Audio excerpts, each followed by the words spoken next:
Welcome back to Shrinking It Down. I'm Gene Beresin.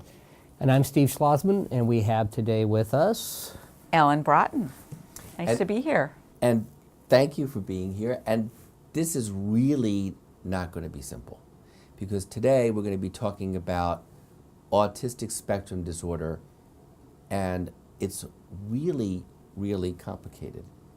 Would you say? I would say. Now you're the expert. So can you kind of define, like, it used to be called autism. Yes. And now and then there was also Asperger's. And there was also Asperger's, which doesn't quite exist anymore, which is doesn't exist, crazy. period. But now it's autistic spectrum disorder. Right. Now, why did they kind of change this to be a spectrum disorder? Well, I think in addition to Asperger's, there was also pervasive developmental disorder, which was PDD. So all of these, well, these three diagnoses were all, it was tough to actually study them. It wasn't consistent across clinics and across diagnosticians as to what constituted PDD, what constituted Asperger's, and autism.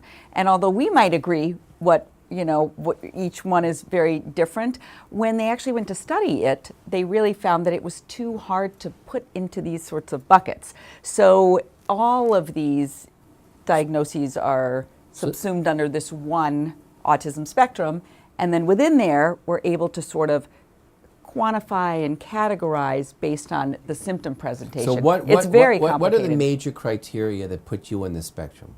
So there are three things to really think about. One is communication, and it's not just how somebody communicates or what they say. It's also their social communication, their ability to pick up on nonverbal kinds of communication. It's also, what we also find is a restricted interest, meaning they have certain things that they sort of perseverate on, or unusual kinds of behavior. I'm trying to think of a really good example. I know you have one. That's why you brought up the question. All I can talk about is again, Pokemon or a certain video game or dinosaurs or. But what's interesting to me about this is that there's certain things that are common that among, like, dinosaurs are a big one. Yes. And anime. Anime is a big one. So isn't that interesting that they pick up on certain common Yes. themes? Yes, it is. And now, before we go on, though, I have to mention that the number one thing that often is associated with autism is, and that's your ability to be socially engaged with other people. And so that's kind of when people think of autism, they think of someone who is unable to engage appropriately socially with other people. Right, as a function, because they miss social cues, they don't understand social cues. I think of somebody I worked with for a while who would come home from school or come and see me after school and would say, I heard a joke at school, and everybody laughed. And I would say, tell me the joke. And he would tell me the joke, and then he would say, now tell me why it's funny. And nothing makes a joke not funny, like telling somebody why it's funny. Yeah. But he needed to understand, like he didn't, yes. Jokes are all about the spaces in between the words. Right. Yes. And he had a really hard time with that, so he needed somebody to actually tell him when something was funny. Like when I sit down with schools and there's a meeting and we're talking about somebody who's an autism spectrum kid, I'll say, be as concrete as you can, and then be even more concrete. Like don't assume, because the things that we pick up through our social nuances, our ability to sort of pick that up, actually that's the main deficit, right? Right, it is, There's exactly. varying degrees of that yes. deficit, but that's the main issue. And it is the main issue, and I think that one of the things we really need to think about is that that's a huge range, with some children with autism exhibiting really, really poor ability to connect with someone, meaning even poor eye contact. They can't even sustain eye contact. Where in this example, it would be a child that's more on the higher functioning end of autism spectrum. Right, so when I took my boards the first time, before Asperger's disorder was removed from the nosology, autism was defined, language was actually a core function, the loss of language. And in fact, you'd have normal language development until around age 2.5, and then you would have this rapid decrease in language. That's no longer the case, right? Right, it is one of the features, though, that we often see, but it's not a defining feature. Exactly. And it used to be the core yes. feature, like that yes. was the thing. So now it's shifted to the core feature is how we understand somebody's ability to connect socially yes. in, again, those kind of spaces in between the nonverbal yes. communication. Yeah, and that's where it's more communication than actually language per se. And probably also makes it harder to define. Because I can define loss of words. Like I could say he had this many words, and then when he turned 4, he had this many. It's a huge decrease. How do we know that what we're calling a disorder is actually a disorder? Well, I think that's the tough thing, is that it's a really tough disorder to consistently diagnose. The range is so various. Some people say when you've seen one child with autism, you've only seen one child with autism. There's no real consistency across the board in lots of ways. And so getting a good diagnosis is something, or a good evaluation in order to get an appropriate diagnosis, is really key. But there are also other features too. I mean, like intelligence, because a lot of autistic kids are in the low intelligence range. But they don't have to be. No, They don't but they have don't to have be, to be. But right. they can be Exactly. higher. And then there are other things like, for example, sensitivity to sensory stimuli, like overreacting to sounds, for example. Or feelings. Or feelings, pain, or or- pain, yeah. or Buttons. sensations, or I had Or someone- I had someone underreacting who as really had well. a hard time with buttons on a shirt. Yeah. Like, and then that also got grouped into the occupational therapy world and was called sensory integration. yeah, Yes. sensory integration Yeah. disorder. So all these, there's probably a lot of Venn diagrams floating around out there that meet these. Can I just ask, so we've said how hard it is to say what it is. You've seen one autistic, you've seen one. And so what is the gold standard workup? What do you do? Like if you suspect this, how do you know? So a good evaluation is one that's multidisciplinary, particularly if a child is really young. You want to have a good observation of the child, whether it's a pediatrician who's doing the evaluation, a psychiatrist, a psychologist. And there are a lot of checklists, a lot of sort of quantifiable sort of measures that Like will standardized allow us, assessments. exactly, Yeah. that will allow us to sort of look at chat. each one of these symptoms. What? The chat. Yes, Is that exactly. a chat? Well, that's the childhood. What does it stand for? I actually don't know what the acronym stands for. Neither do I. But it's the one that's valid and reliable after 18 months. It's Peter Tanguay's instrument. Okay. And there's also But there are a bunch of observational Yeah. checklists that you actually can look at certain ages to kind of say they meet all of these different criteria, and therefore that they've got enough features to kind of like merit the diagnosis. And there are also instruments that you can use with the child. One of the best ones, I guess, widely used is the ADOS, the Autism Diagnostic Observation Schedule, which allows the evaluator to be sort of interacting with the child and observing how a child responds. So a younger child, they might be blowing bubbles, and the natural response for an 18-month-old or a 2-year-old to bubbles is to be excited and to engage and to want you to do it more. And kids with autism will have a different sort of response to that sort of thing. As kids get older, that same test would ask a young adult or a teenager about relationships. What makes a good marriage? What would you look for in a partner? And it uses those sorts of social interactions as a way of measuring someone's ability to do that. So there's testing, and then there's observation. And what about some of the other aspects? I mean, so for example, is the incidence increasing? I mean, we've heard more and more about autism in the news and in society. Is there in fact an increase in the incidence of autism, or are we just getting better at diagnosing it with all of these assessments?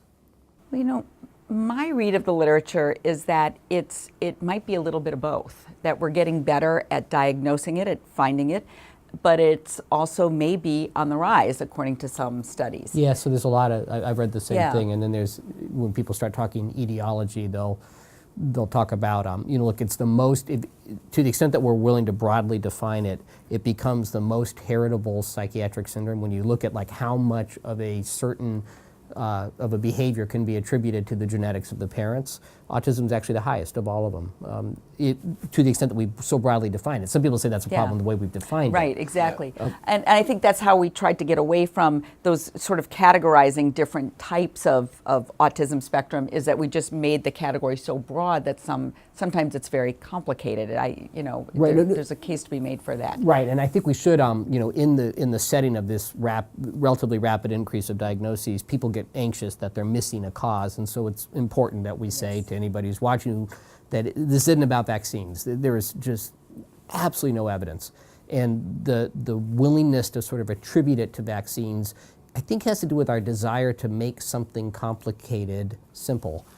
But it's dangerous for people not to get the Yeah. People look into the infected. environment. Okay, Yeah. so they look at the environment and they say vaccines is like, that's been, one that people, but other people talk about, electromagnetic radiation and chemicals and, the stuff we're exposed to in the environment. There's more pollution. There's a lot of, environmental stuff that people are pointing to. But I don't think that anything that I've read has shown that there's an environmental. So just, I'm going to push back. If the incidence is going up, okay, so conceivably, given that it's not leveling off, Something's changing. but you could end up in a place where there's more people in a certain area with autism spectrum disorder than without, which almost by definition removes it from the disorder category. Right? So are we sure we're talking about a disorder here? I'm not saying that they're not suffering, but are we willing, I'm being provocative for just the sake of a conversation, are we willing to call this a disorder in the same way we talk about major depression? Like, is that, or are we saying that this is like something different? Like if 60% of a population someplace, someday meets the criteria of autism spectrum disorder, are we going to call that a disorder? Are No, we going to because say that the would culture be had to the change norm. to, Yes, right. that would be considered. The disorder is something that happens in a statistically significant way that is unusual. Right. But it Yeah. also means that you can't function socially, occupationally, recreationally. That you have trouble functioning. Except, In society. I mean, No, that, no, that- but, that's how we here's where define I'm pushing back a little disorders. bit. And this is what you were saying about anime and Pokemon. Right. Like, I've spoken at Comic-Cons. They're functioning great. These are a lot of people that we jokingly say, well, these are kids on the A lot of spectrum who go to Asperger's, Comic-Con right. a lot. They actually do very, very well in that. And in fact, the outsider are the folks who don't feel part of that world. So No, and can I just say too, in terms of the increase in rates, can I just say, looking back on my own high school experience, there are plenty of kids on the spectrum. Yep. They were called Trekkies then. yeah. Yeah. That was so, and they mostly did AV sort of stuff. Like Have you seen they were some of my best friends, by the Right, way. but you seen the but- documentary Trekkies? No. There's a documentary about people who love Star Trek, and there's a woman in it who was on the who's impaneled in the jury for the Whitewater trials, and she wore her Star Trek uniform to every one. So she went in, she said, "I'm Captain blah blah blah of the Starship Enterprise based here in Little Rock," and she was in a Star Trek club. It seemed like it might meet the criteria, and that was kind of what the documentary was about. But she didn't seem to be suffering at all because she had found people to be with. Yes. So Well, I think but that's not necessarily, that doesn't necessarily mean that she didn't have a disorder. That just means, in my opinion, that she has found a way to compensate adapt. and to adapt and to embrace that. And so Right. that's sort of, I think, the point. When I see kids, especially, we're talking about high functioning kids here too, and I think it's important to mention there are some kids who are nonverbal, who have intellectual deficiency, And who like are you were. aggressive, and who are Yes, hyperactive, yes. and who have behavioral problems. We didn't talk about the kids Right. that spin and Right, that flap exactly. and bang their Emotions, heads, and yeah. that, Yeah. and that they have Yeah. repetitive emotions. So they're kids that are very disabled, Yes. and that really can't function without a lot of assistance. Right. On And- on the far end of that. Yes. But I think if And- you look at the epidemiologic increase, that's not where the increase No, is. the increase is coming on the other side. Yeah. Yeah. Yeah. So you were saying something that their ability to adapt doesn't mean they don't have a disorder. Exactly. And now it may mean that they don't meet criteria anymore for it. Do you know what I mean? Right, because the criteria requires you to not you to have, yes, but that functional doesn't mean impairment. that it didn't exist in the first place. So then as clinicians, and I'd like to think that we do have good treatments Right, for that's what I was autism. gonna say. For all ends of the spectrum, And we we've got do. great treatments for the kinds of kids that you were just talking Yeah. about, applied behavioral analysis that really helps kids just behaviorally at the very simple level. And then we've got things like social skills training and all sorts of adaptive things in Yeah. middle I school guess and we high have school and pharmacologic college. treatments as well. Exactly. And then I'm- there's comorbid stuff. We can get yeah. depressed. We So- can so- Right. better. Anxiety is a common condition, and that Yeah. sometimes can be more debilitating for young adults and adults on the spectrum than the syndrome itself. So it's not like this is not like condemning somebody to No, there's never hope. getting Absolutely better. not. Right. Because there's hope. So that's what we have. Yes. Because we have to wind down, and it's now time in the show for monumental mental health myths. And here's. Let me do it? Okay, I'll do it. Okay, you do it. So this one's for me? Me and Ellen. Sure, yeah. Or Ellen. This is enough. We'll see. It depends on what it is. Kids with autism live in their own world and aren't aware of anything else around them. Well, that's really wrong.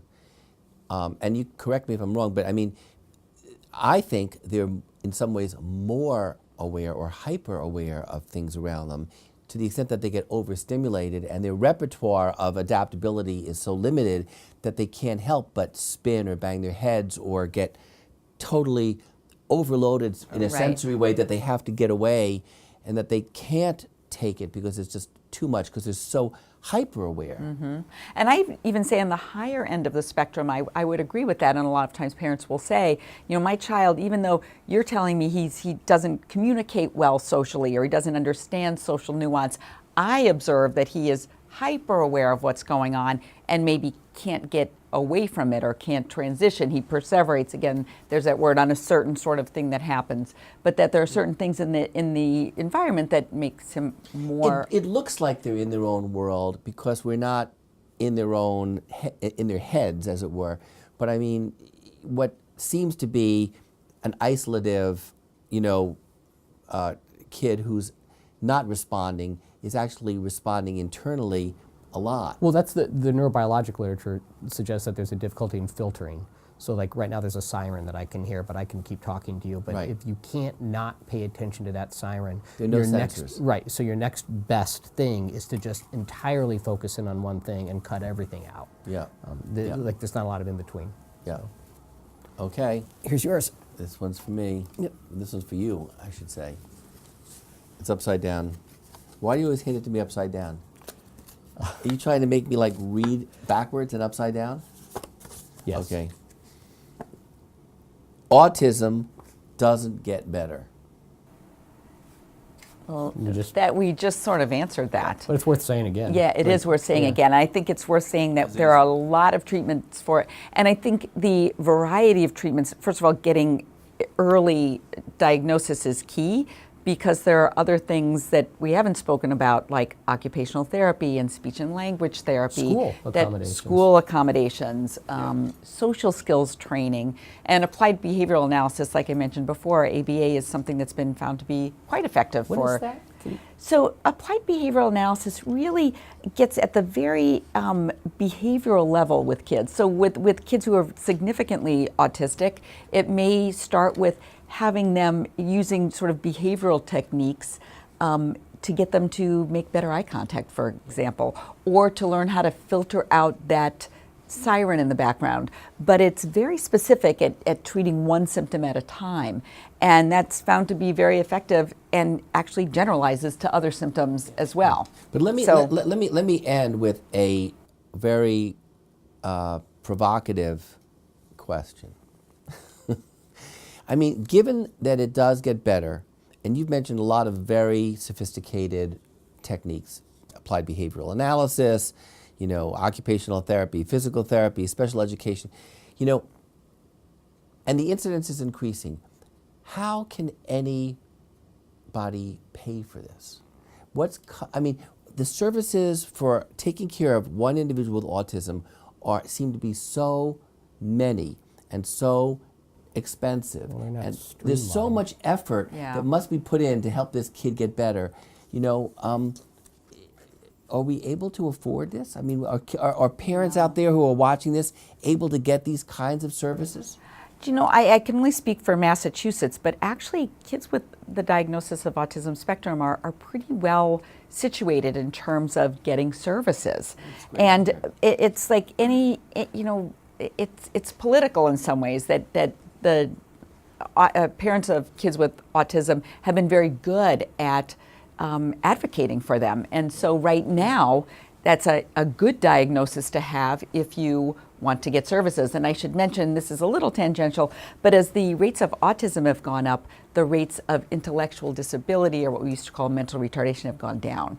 So we think that some of that increase has to do with the fact that we're calling something different than we used to call it. Yeah. And so, and in some ways, I see parents wanting the diagnosis of autism, especially when we're talking about lower functioning kids, as they're reaching young adulthood, because they're better protected in terms of services for young adults. Well, that's very reassuring. And so it's I mean, for now, that could change. Right, I mean, I think the so change, it's you know, this is Massachusetts, a state with a lot of entitlements. Exactly. Or what some people call entitlements. If we could be better as a nation at streamlining the treatments, right? Because ultimately you'll always save money if people are working together. Yes. But if the money's coming from 15 different pots, then each pot is going to be losing money over time. And I have to say too that the earlier the treatment starts, the more effective it is, the more financially that more we're going to save money. There's a bigger benefit to it. Morbidity. And yes, exactly. People get less sick. Yes. So getting an early diagnosis is key, and as early as just a year old. So it's important. Great. Well, thanks a lot for watching. And if you have any comments or questions or input about autistic spectrum disorder, just let us know.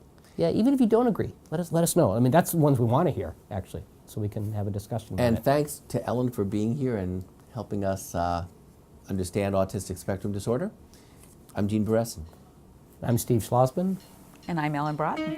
See you next time.